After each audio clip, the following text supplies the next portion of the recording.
Invite all to the way of thy Lord with wisdom and beautiful preaching, and argue with them in ways that are best and most gracious.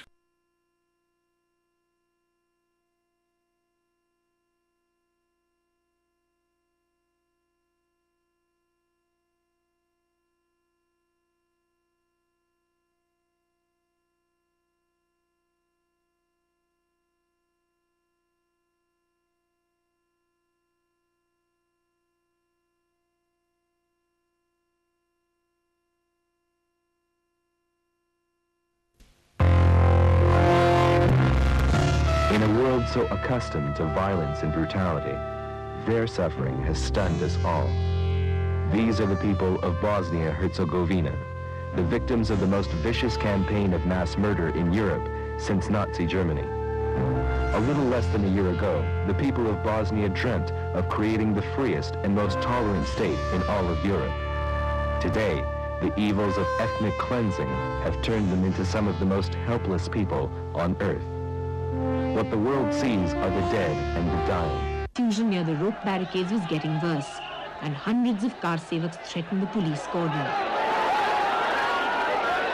Movement into the masjid, and I could see the car sevaks make their way straight to the top with no resistance at all from the security forces.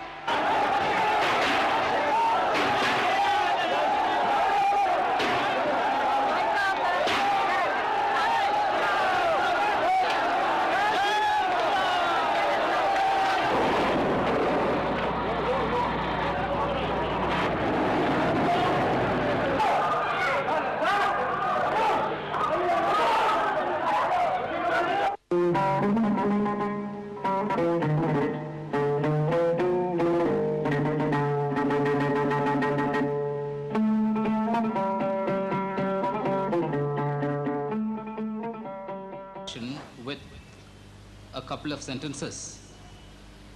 In spite of the impressive gains made in science and technology, it's a pity that like cancer which is not detected, religious fundamentalism is also spreading fast and dangerously. Some days back, we had the spectacle of fundamentalists barging into a show organized by the Sahmat in Bombay and destroying an exhibition which was exhibiting cartoons already published in various newspapers after the Babri Masjid episode. In Bangladesh, the religious fundamentalists are out for the blood of the woman author who has become controversial after writing her Lajja. In America, Christian fundamentalists are trying to bomb abortion clinics. But the highest award in this field should go to Iran, you know. Iran is crazy about football. They are directly telecasting the World Cup matches, but the audience, you know, by some camera trick, the audience in Iran for these football matches are made to appear fully clothed. See, there are no topless males, there are no women wearing shorts or anything like that. By some trick, the audiences are fully clothed as if it is the thick of winter in America, though the temperature is, as we all know, is in the high 30s and early 40s in America, because they don't want to show women and men wearing the minimum clothes in Iran.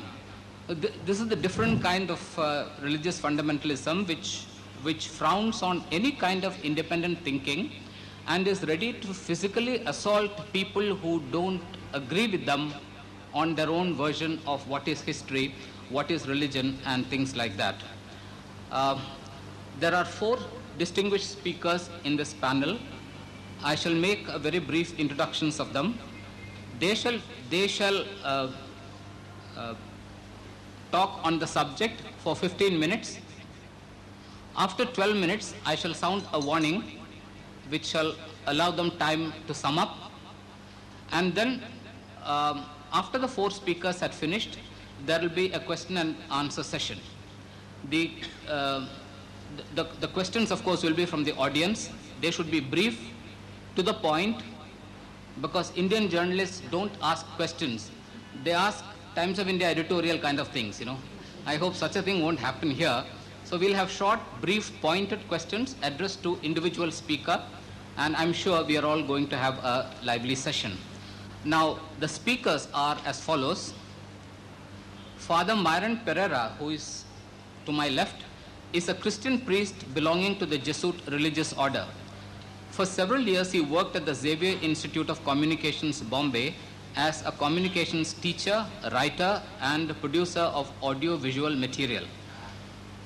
On communalism and religious stereotypes, he has produced, along with others, 2 media kits titled Partly True and Wholly False and Stri Katha.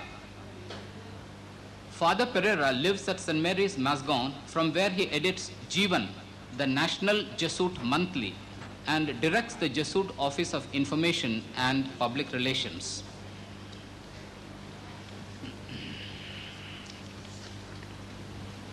We also have Dr. Vasudev Vyas, visiting professor of Hindi and Ayurveda for over 40 years at the Podar College, Bombay. Dr. Vyas is a Vaid by profession, and he has made a deep study of the subject under discussion. Next to him is Dr. Zakir Naik, again an MBBS man from Grant Medical College. He is the Secretary General of an institution called Islamic Research Foundation.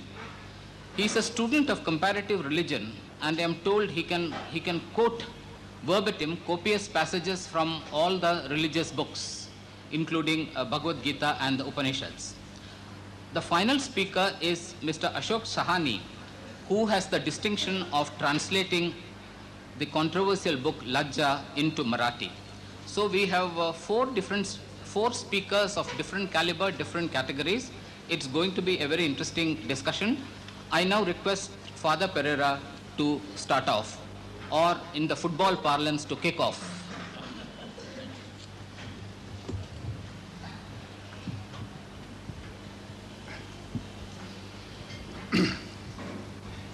Thank you, Mr. Gangadhar. Dear friends, the proposition before us has been stated: religious fundamentalism is an obstacle to freedom of speech. Put in these terms, one can answer quite simply and quite quickly, yes. And after that, there is no more discussion.